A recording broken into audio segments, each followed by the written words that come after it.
Hi, this is John with John's Workshop, and today I'm going to talk to you about this sprinkler head. This is a automatic sprinkler rotor head. This one actually is a rainbird, and what I was going to talk about was the fact that I broke one of these and I had to take it apart. I thought you might be interested to see what's on the inside of these and learn whether you can actually take them apart yourself or not. There's lots of good videos out there that talk about how to adjust these things with the special screwdriver here, so I'm not really going to talk about that other than just to say you turn it to the right and then turn it back to the left. This is how you adjust where the left stop is. You just turn it like this, and then you can use the screwdriver in this little plus and minus to change the angle where it's going to come back. But the purpose today really is to talk about what's inside this thing.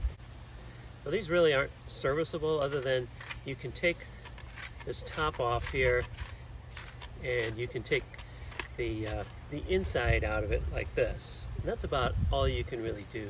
There's a filter in the back. You can pull that out if you have to replace the filter, but that's essentially it. So what I'm going to do is show you kind of what is in this head and whether you could really take this apart or not.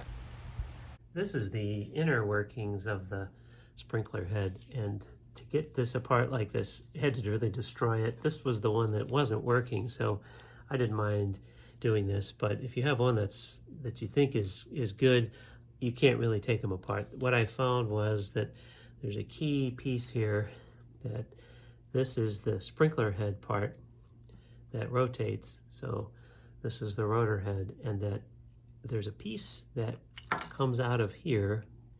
This broke, but it's normally in here, glued in here.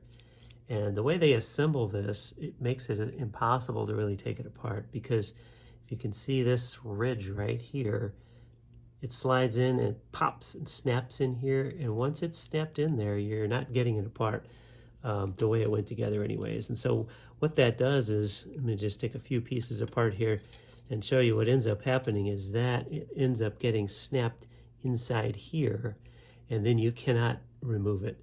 So the only way to do it is to really destroy it. But while I've got it apart here, I just thought it might be interesting to show folks how this actually works. So in order to get it to this point, you have to, of course, pull the unit out of here, and you have to get this spring off. And so you can see there are a couple of things that you need to kind of pull out that allows the top to go off.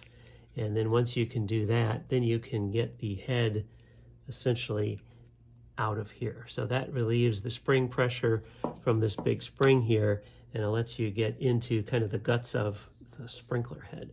And inside the bottom of the sprinkler head are these pieces here.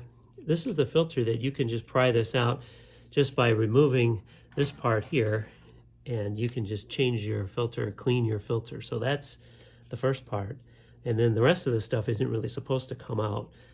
There's a spacer in there, and then this piece here creates the jets that then cause this Pelton wheel, or a water wheel really, to spin.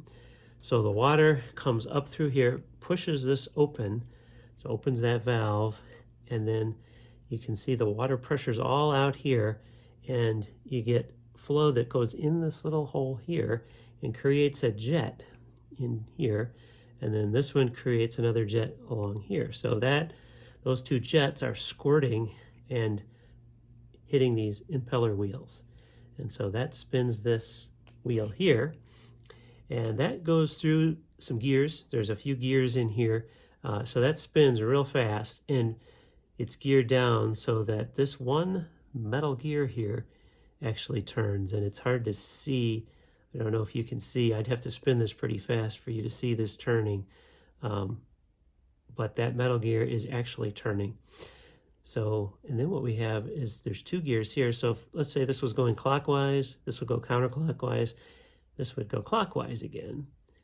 On the other side, we've got three gears. So essentially this gear is going the opposite way. And then what happens is this little mechanism here, you can see it flips either this one out, or if you flip it this way, this gear's out, and that engages this kind of a planetary outer gear like this, and that then either drives it one way or the other. So essentially it drives it one way until this hits here, and then it drives it, flips it, and then it drives the other way. And there's two of these stops, one that's connected here directly to the rotor head, and then the other one is connected here with this gear on the end of it, like that. And then what happens is you can change the spacing between these two with that adjusting screw in here. So that, oops, it's on the other side here. So you can change this with the adjusting screw. You reach down in here with your screwdriver, and that's really what you're doing, is you're changing the position. By using that screwdriver, you're moving this either farther or closer to the other one. So then that controls how much, like maybe you're only getting 30 degrees here, but if you put it all the way around here, you can get the full 360 before it goes back the other way.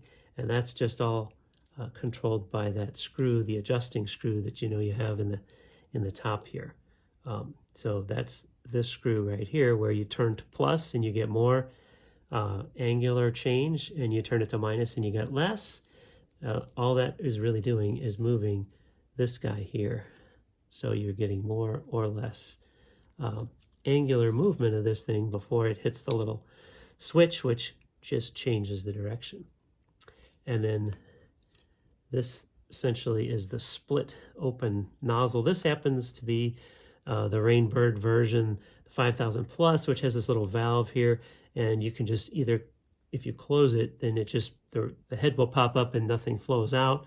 But if you open this, then you'll get flow through here.